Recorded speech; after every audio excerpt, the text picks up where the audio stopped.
When I first joined the team, actually, of the first game, I really felt like we were creating something that was much bigger than the sum of all of us. There is this kind of beast, you know, waiting to be revealed that we were not really fully understanding in the first place. I was working on Prince of Persia and the game was linear, so we can really script and decide where is the composition, how we design the environment because of the mission and the animation. Now we have to create a universe and every single asset could be seen like really from up close to very far. You have large vistas, and for me it was like really like creating a living, breathing world that was completely new, and I found that idea completely crazy, but it was an amazing challenge. Working on the Assassin's Creed franchise has been a dream job as a historian and also as a fan of history, because I've always liked museums and I've always liked to imagine what history would be in the ancient cities when you learn about them from books or from movies even, because you have so many constraints in these mediums. But when you go into the video game, you can go everywhere, basically. History is our playground. So for sure the context, who are you in this world? What part of the world do we want to go to? What I love about Assassin's Creed is that we effectively try to transport our players to a time and a place that they can never truly revisit anymore. The fact of being able to be at the ground floor on this franchise, which is dear to my heart, and I truly say that honestly, now being on 10 years later still, and having been there at the beginning and see the birth of this thing from the perspective of fans, from the perspective of developers, it's now part of their lives. Stop! Signore, don't drink that! You are too late. The Doge is dead. We are not recreating the reality we see, outside when we leave the office. We want to travel, we want to feel a journey. We always start building games really trying to bring something unique.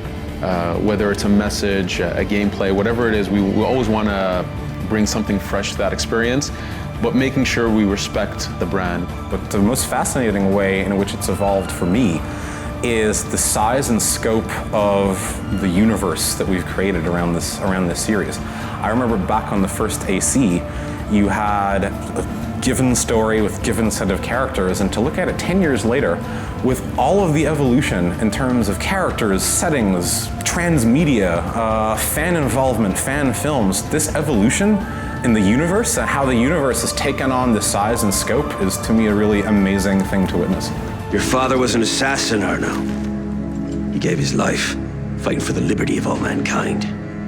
On a very personal level, it's one of the only games where you have a Syrian hero and someone from the Middle East who's represented as a hero.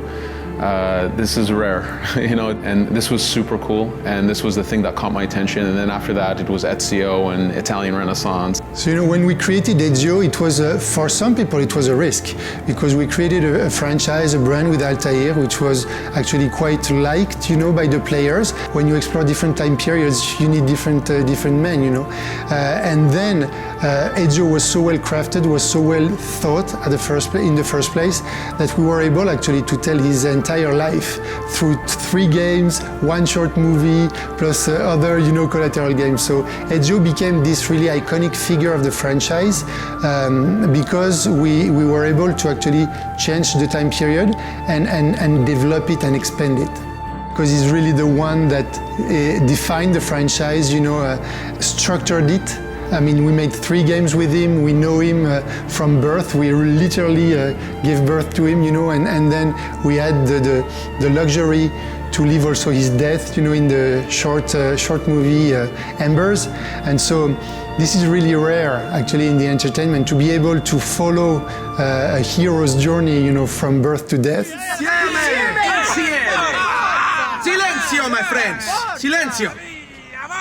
Grazie. You don't want to get bored doing the same thing over and over again. You want to challenge yourself. You want to try something different and something new. There's different teams that are developing AC games.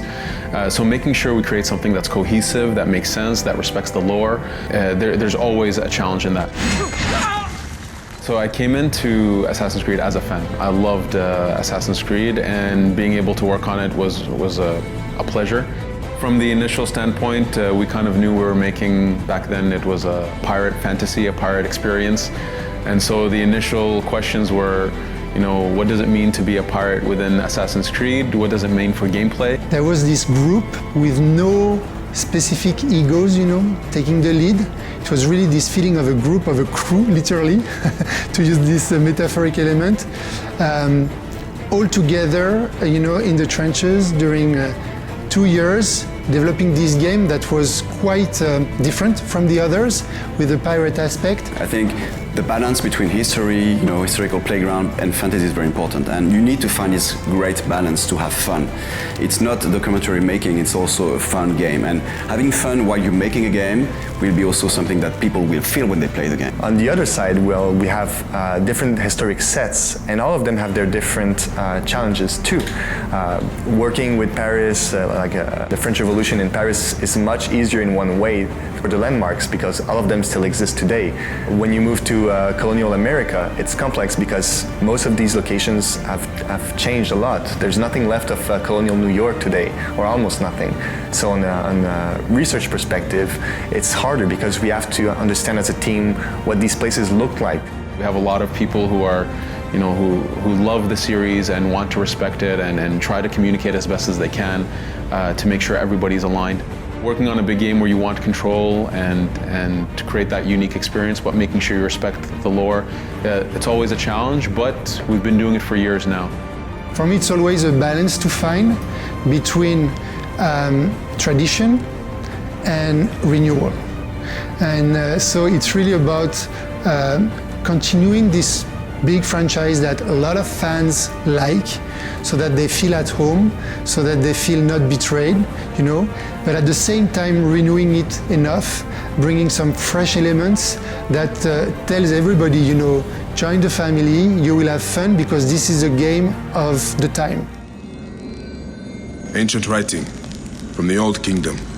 In the 10 years of Assassin's Creed, we've seen that the franchise has moved from a video game entertainment product to an industry where we have different mediums, we have books, novels, movie. Now it comes about the future of the franchise. I hope that with Origins we'll prove once again that the franchise can evolve and has the depth to stay for a long time.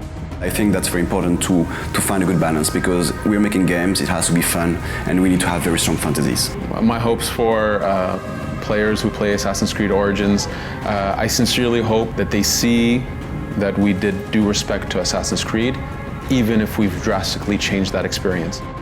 You want them to walk away from that with more than just, okay, I had my experience. You want them to have that experience linger with them, that it meant something to them, on whatever level that means, whether it was the gameplay, the narrative, the setting itself.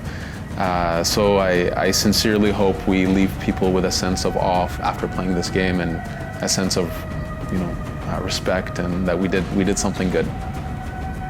Thanks for watching. If you're looking for more Assassin's Creed Origins, you can watch 10 minutes of high-level gameplay right now, or check out our deep dive into the creation of the city of Memphis. All of our IGN First coverage can be found at go.ign.com/ACOrigins. And for everything else Assassin's Creed, keep it right here on IGN.